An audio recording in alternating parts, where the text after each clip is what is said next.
Kentucky. This is WYMT Mountain News at 11.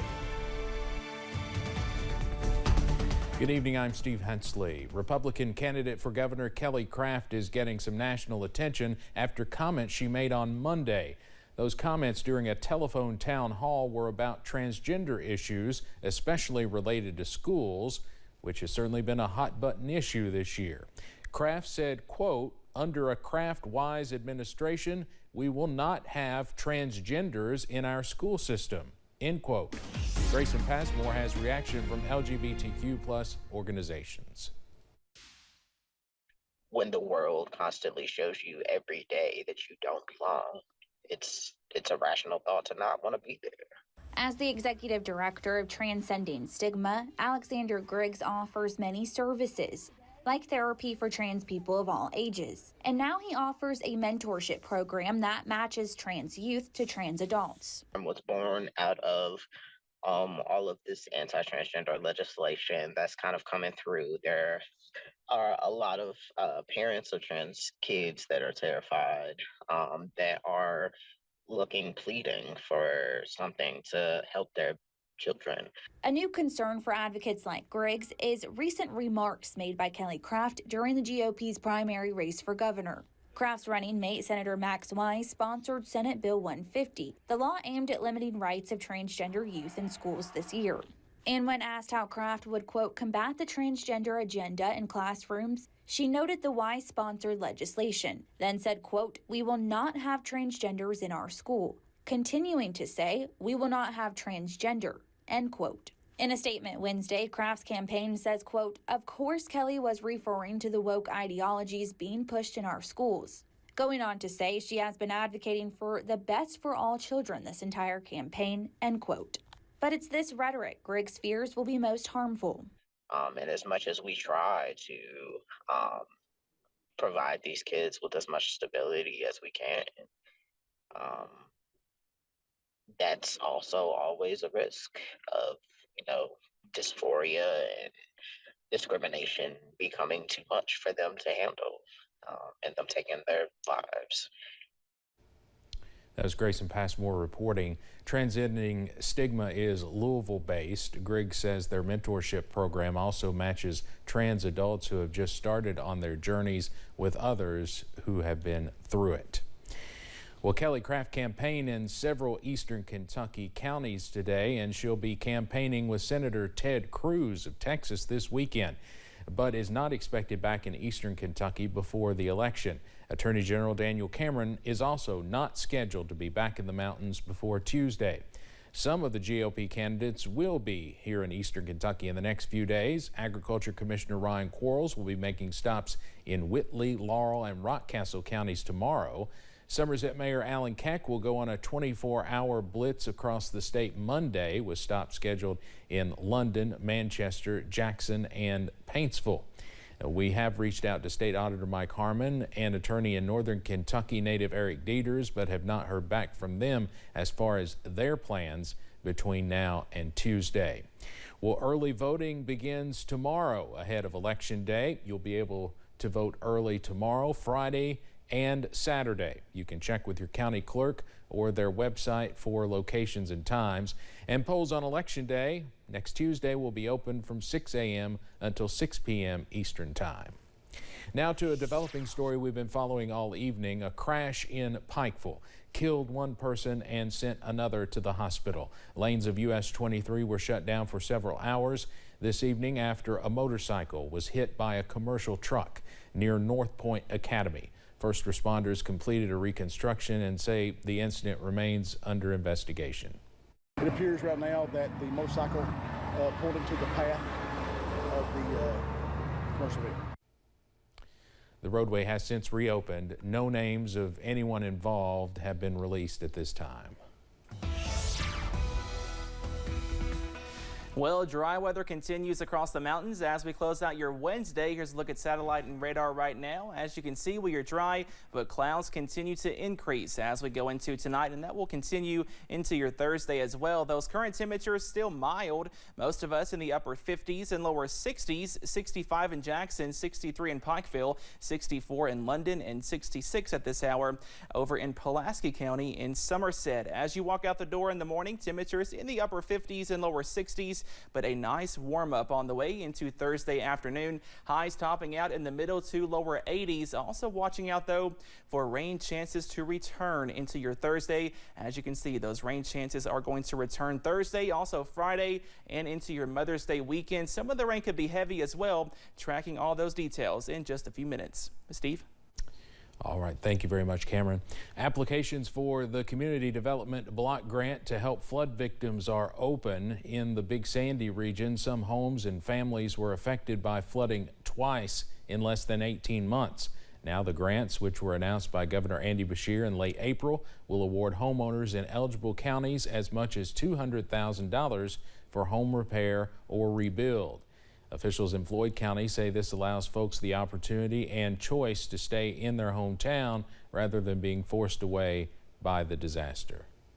And no one wants to pack up and leave their home that they've lived in for 30 years because of a flood.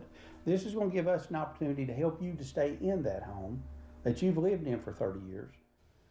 Floyd County Judge Executive Robbie Williams added that more disaster relief funds should be announced in the coming weeks, which are also parts of the Community Development Block grants.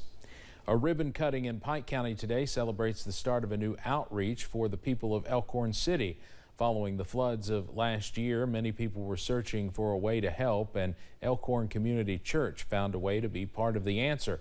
The church will serve as the home for the MCC SWAP program, which stands for Sharing with Appalachian People, a nonprofit all about giving back and rebuilding, using volunteers to reach out to those in need. To address substandard housing needs for Pike County. We will also be prioritizing the flood survivors, so our goal is to fix people's homes and keep them safe, warm, and dry. Applications for volunteers and people in need of renovations are available on the MCC SWAP website. A student from Alice Lloyd College in Knott County was recently awarded the Ella M. Geddes Servant Leadership Award. She was chosen through nominations from the faculty and staff. Along with the award, Neely Green also received $100 to give away and $200 to keep. But instead of keep anything, she chose to give it all to Kate's Food Tent in Knott County. Kate Clemens says she is amazed by the generosity. She could have picked anyone, and the fact that she even knew about the program, first off, and believed in it and picked us out of everyone to receive the money. I just really can't comprehend someone of that age group being that selfless. The campus ministry at Alice Lloyd also says they have made the decision to match Neely's gift going to Kate's Food Tent, which continues to feed flood victims. Students graduating college and career ready. It's something that one Eastern Kentucky school district is making sure its students are doing. Students from the Floyd County Area Technical Center spent the last semester working on a new fire station, get electrical wiring and air conditioning. Floyd County School Superintendent Anna Shepard says projects like these are important. Because that's key for them to, not only have the in-class experience with the instructor, and certainly they do a lot of hands-on activities and things in the classroom, but we want them to be out in the workforce, out with businesses, getting to see firsthand what this is about. She says they plan on having carpentry students come and help work on the remainder of the building. Former President Donald Trump participated in a tense CNN town hall tonight. He downplayed the violence at the U.S. Capitol on January 6, 2021, and has repeatedly insulted a woman in response to a civil jury's finding this week that he was liable of sexually assaulting her. During the contentious back and forth in early voting New Hampshire, Trump continued to insist the 2020 election had been rigged, even though state and federal election officials, his own campaign, and White House aides and numerous courts have rejected those allegations. Moderator Caitlin Collins sometimes struggled to fact-check Trump's misstatements in real time. Congressman George Santos pleaded not guilty to several charges today. The New York Republican, whose biography began to unravel after his election last year, is accused of duping donors, stealing campaign funds, lying to Congress, and cheating to collect unemployment benefits he did not deserve. He was released on a $500,000 bond after his arraignment. Santos says he will not resign. Kentucky Congressman James Comer and members of the House Oversight Committee talked about their investigation into President Biden's family today, specifically his son Hunter. The committee claims Hunter Biden has a history of using his father's position as a longtime senator and then vice president to make profitable and influential deals with business leaders and politicians from other countries. Comer has suggested that Biden may have been improperly influenced by the financial dealings, but the latest report does not show any payments made directly to Joe Biden. A pivotal week for the Biden administration as it prepares for an influx of U.S.-bound migrants at the southern border. More now from WYMT White House correspondent John Decker. Thursday, May 11th is a date that has been circled on the Biden administration's calendar for some time. That's the date that Title 42, the pandemic-era policy that allows immigration officials to expeditiously expel migrants, is due to expire. It's also a date that's likely on the calendar of would-be asylum seekers. Jay Johnson is the former Homeland Security Secretary in the Obama administration. That word is spreading, and I'm sure it's amplified by the smugglers who are charging migrants several $1,000 per person to come to the United States. In anticipation of an onslaught of migrants, the Biden administration last week announced plans to send an additional 1,500 active duty U.S. troops to the U.S.-Mexico border, a move that Texas Republican Senator John Cornyn says is not enough. It's administrative duties. They can't enforce the immigration law. Only Border Patrol can do that, federal officers. So it's a symbolic gesture and won't change a thing about the tsunami of people coming across the border. In fact, immigration officials say they expect a sharp increase in the number of people making the dangerous journey to the southern U.S. border. That's why Jay Johnson has this advice for President Biden and Vice President Harris. I believe it is important to continually send the message that there's a right way and a wrong way to come to the United States. And if you come here the wrong way, we will send you back consistent with our laws and our values. Even with the expiration of Title 42, it will remain difficult for migrants crossing the border illegally to win their asylum claims. The administration says exceptions will be made for migrants fleeing their countries for fear of persecution.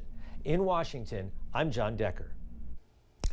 Longtime West Virginia University basketball coach Bob Huggins has agreed to a 3-game suspension and a $1 million pay cut after he used a homophobic slur during a radio show.